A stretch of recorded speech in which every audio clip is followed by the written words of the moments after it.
গত পরশুদিনই বলছিলাম যে তাড়াহুড়ো সবসময় ভেজাল লাগায়, সিদ্ধান্তে ভুলভ্রান্তি তৈরি করে ফেলে। আওয়ামী লীগের যে হরতালের ঘোষণাটা ছিল, এটা যে পালন হবে না, আমি আগের দিন বলে দিয়েছিলাম না, আসলে কিন্তু হয় নাই। গভীর রাতে কয়েকজন মিলে একটা মিছিল দিয়েছেন, 10-15 জন। এই ধরনের মিছিল আগে বিএনপিও দিত, আর এগুলো নিয়ে ওবায়দুল কাদের সাহেব হাস্যরস করতেন। আজকে ঠিক সেম পরিণতি আওয়ামী লীগকে ফেস করতে হচ্ছে। এখন কেন? দেখেন, যে কোনো কিছুর একটা দাগ পড়লে এটা শুকাইতে সময় লাগে। এখন আপনি সেই দাগটা শুকানোর আগে নতুন করে যদি আপনি আইসা কোনো রকম প্রোগ্রাম দিচ্ছেন একের পর এক, যেগুলোতে আসলে মানুষের উপস্থিতি নাতে কী হচ্ছে, আপনার অবস্থানটা আপনি আরও হারাই ফেলছেন। যেমনটা আমরা দেখলাম যে এই হরতালের ইস্যুতে, সেটা বাংলাদেশে একটা হরতাল গেছে কেউ বলতে পারবে? আমরা দেখি নাই। এটাতে কী হয়েছে যে আওয়ামী লীগ ডাক দিছে, আওয়ামী লীগের নেতাকর্মীরা মাঠে নামে নাই, আওয়ামী লীগের সাংগঠনিক শক্তিটা জিরো। এরকমই কিন্তু বিএনপি বা অন্যান্য দলগুলো ভাবছে। আর এখানে আওয়ামী লীগের নেতাকর্মীরাও ভয় পাচ্ছে। ভয় যদি একবার ঢুকে যায়, এখান থেকে বের হওয়া যায় না। এটার একদম উজ্জ্বল দৃষ্টান্ত হচ্ছে বিএনপি এবং জামাত। আওয়ামী লীগ সরকার 16 বছরে যেটা দেখাইছে, এটা কিন্তু বাস্তব। সো এখন ডক্টর মোহাম্মদ ইউনূসের সরকার আছে, 6 মাসের মাথায় এই হরতাল বিফল হয়েছে। যাই হোক, তারপরেও শেখ হাসিনাকে বাংলাদেশে ফেরানোর জন্য নানান ধরনের পরিকল্পনা করছে ভারত। প্রতিটি রাজনৈতিক দল থেকে আপনি যদি তাদের নেতাদের বক্তব্য শুনেন, যে ভারত চাচ্ছে সামহাও টুস করে সীমান্ত থেকে হোক, অথবা কি বলা যায় এয়ারপোর্টের মাধ্যমে হোক, সরকারের সাথে সমঝোতা করে হোক, আওয়ামী লীগকে বাংলাদেশে ফেরানোর জন্য তারা চেষ্টা করছে। আর এই জন্য বেছে নিচ্ছে নানান ধরনের কর্মকাণ্ড। তো আমরা দেখছি গতকালকে বেশ কিছু নেতাদের বক্তব্য আসলো সামনে। গণ অধিকার পরিষদের একজন নেতা হচ্ছে আবু হানিফ, বলছে যে আজকে আওয়ামী লীগের নেত্রী শেখ হাসিনার হরতালের ডাক দিয়েছিল, কিন্তু রাস্তার নামায় সাহস পায়নি। আওয়ামী লীগ গত 15 বছরে বাংলাদেশে যে দুঃশাসন কায়েম করেছিল, এটা মানুষ এত সহজে ভুলে যাবে না। আওয়ামী লীগ রাজনৈতিকভাবে পঙ্গু, সুস্থ হওয়ার সম্ভাবনা নেই। তো সীমান্তে উত্তেজনা, এই মুহূর্তে যে ঘটনাটা গতকালকে চাঁপাইনবাবগঞ্জ সীমান্তে ঘটে গেছে, বলা হচ্ছে যেগুলো ভারত পরিকল্পিতভাবে করছে। কেন? ভারত মূলত বাংলাদেশে আওয়ামী লীগকে পুনর্বাসিত করার জন্য পরিকল্পিতভাবেই বাংলাদেশকে অস্থিতিশীল করতে আপনার চেষ্টা করছে। ভারতকে আগের চিন্তা বাদ দিতে হবে। বলা হচ্ছে যে আওয়ামী লীগকে বাংলাদেশের মানুষ পুনর্বাসন করতে দেবে না। 18 কোটি জনগণ এক ঐক্যবদ্ধ, এটা ভুল। প্রত্যেক দলই 18 কোটি নিয়ে খেলা করে। আওয়ামী লীগ ফিরে আসুক, শেখ হাসিনা ফিরে আসুক, আওয়ামী লীগের একটা ভোট ব্যাংক আছে, সমর্থক শ্রেণী আছে, যারা আওয়ামী লীগ যে এখন পর্যন্ত জুলাই আগস্টের ঘটনা নিয়ে সরি বলা নাই, এগুলোতে তাদের হয়তো গায়ে লাগবে না। তাদের বক্তব্য যে শেখ হাসিনা ফিরে আসুক, আসলে হয়েছে। তারা মানতে চায় যে শেখ হাসিনাকে পরিকল্পিতভাবে বাংলাদেশ থেকে বিতাড়িত করা হয়েছে। সো অন্যায় শেখ হাসিনা করে নাই, অন্যায় করছে কারা? বাকি যে রাজনৈতিক দলগুলো তারা ছলাকলা কইরা আওয়ামী লীগের পতন ঘটাইছে, তাদের মনের মধ্যে এইটা গাইতে আছে। সো আপনি যদি ধরেন মিনিমাম 20% পিপল কট্টর সমর্থক আওয়ামী লীগ বিএনপির আছে, যারা কোনোভাবে দলের দোষ মানতে নারাজ, তাই না? যে দলই করি এটা আমাদের ডিএনএতে কাজ করে। তো সেই হিসাবে আপনি ধরতে পারেন যে হয়তো 14 কোটি মানুষ একত্রিত সামহাও। ভারতের প্রতি আমাদের আহ্বান থাকবে যে তাদের সঙ্গে যে বন্দি বিনিময় চুক্তি হয়েছে, সেই চুক্তি অনুযায়ী শেখ হাসিনাকে যেন বাংলাদেশে ফেরত পাঠায়। এই আবু হানিফ সম্ভবত বাংলাদেশ এবং ভারতের প্রত্যর্পণ যে চুক্তি, তিনি এটা ভালো করে পড়েন নাই, পড়লে তিনি এই কথাটা বলতেন না।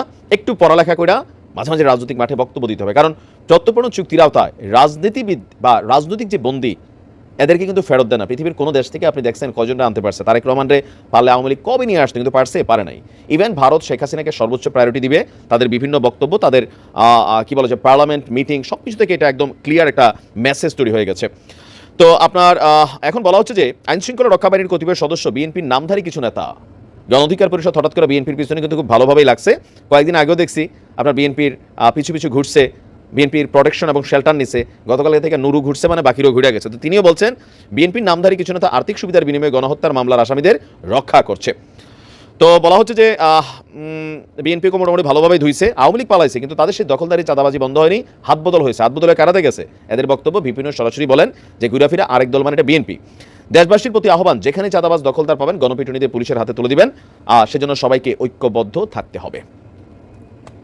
এখন বিএনপিরও ঊর্ধ্বতন নেতারা, জামাতেরও ঊর্ধ্বতন নেতারা কিন্তু এই কথাটা বলেন যে ভারত বাংলাদেশে আওয়ামী লীগকে পুনর্বাসিত করার জন্য এই মুহূর্তে সীমান্তে প্রশাসনিকভাবে, কূটনৈতিকভাবে, নানানভাবে সরকারকে অস্থিতিশীল করার চেষ্টা করছেন। আর আওয়ামী লীগ বাংলাদেশে ফেরার জন্য পথ খুঁজতেছে, এটাও বাস্তব। কিন্তু এই পথটাকে আসলে এত দ্রুত আবিষ্কার হবে না। এটা কখন হবে আমি বলি, আমার শর্ট ব্রেইনে যতটুকু বলে আর কি, ক্ষুদ্র মানুষ। দেখেন, আমি খারাপ করছি, তাই না? তো খারাপ করার পরে আরেকটা ডেমোক্রেটিক সরকার বসতে হবে, একটা দল। ডক্টর ইউনূস কোনো দল না। বিএনপি যদি ক্ষমতায় আসে অথবা জামাত আসার পরে তাদের নেতাকর্মীরা যদি আওয়ামী লীগের দুঃশাসনের রেকর্ড ভেঙে দেয়, লুটপাটের রেকর্ড ভেঙে দেয়, তখন আওয়ামী লীগ ফেরার জন্য একটা অপশন পাবে। কোনটা? যে দেখো, আমরা বলছিলাম আমি ফেসিস্ট, আমার প্রশাসন এটা করছে, গুম করছে, খুন করছে, লুটপাট করছে, আমার ছাত্রলীগ এটা করছে, চাঁদাবাজি হয়েছে। হ্যাঁ, তো এখন তো বাংলাদেশে বিএনপি আছে অথবা জামাত সরকার ক্ষমতায় আছে, এখন কি দেশে এগুলো চলছে নাকি চলছে না? যদি চলে মানুষ বলবো চলছে, তো তাইলে আমাদের খারাপ মনে করছিল। দীর্ঘদিন ক্ষমতায় থাকার কারণে আমাদেরকে একত্রিত হতে হবে, এই দুঃশাসনের বিরুদ্ধে আওয়াজ তুলতে হবে, সামহাও এরকম একটা ওয়ে তৈরি হতে পারে। তবে যারা ক্ষমতায় বসবেন তাদেরকে ব্যাডমার্ক পাইতে হবে, কিন্তু এটা কি ব্যাডমার্ক পাওয়ার মতন অবস্থান বিএনপি নিবে?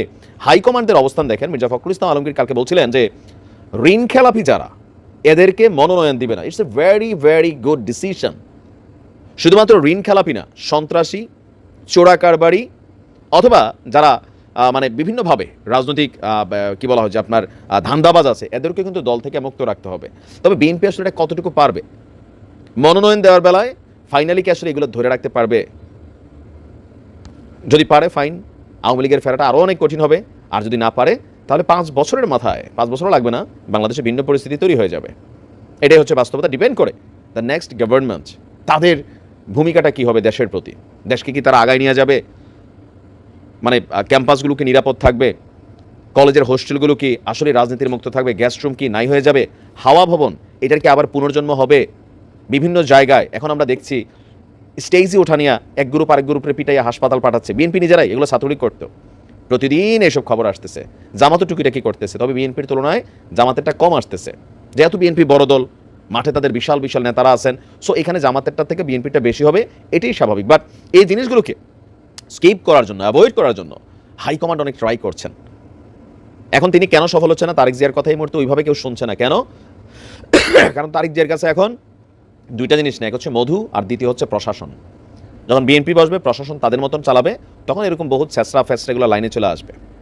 ডিপেন্ড করে আগামী সরকার কিভাবে রাষ্ট্র পরিচালনা করবে। আওয়ামী লীগকে অপেক্ষা করতে হবে। এত দ্রুত তাড়াহুড়া করে এক একদিন এক একটা বক্তব্য দিলে, নানক সাহেব একবার দিচ্ছেন, আরাফাত সাহেব দিচ্ছেন, বা শেখ হাসিনা হরতাল দিচ্ছেন, কোথাও না কোথাও এগুলো আওয়ামী লীগের জন্য মিনিমাম লেভেলে মানুষের মধ্যে 0.1% সিম্পেথি যেটা তৈরি হচ্ছে, এটা নষ্ট হয়ে যাবে। দেখা যাক কি হয়। ভালো থাকুন।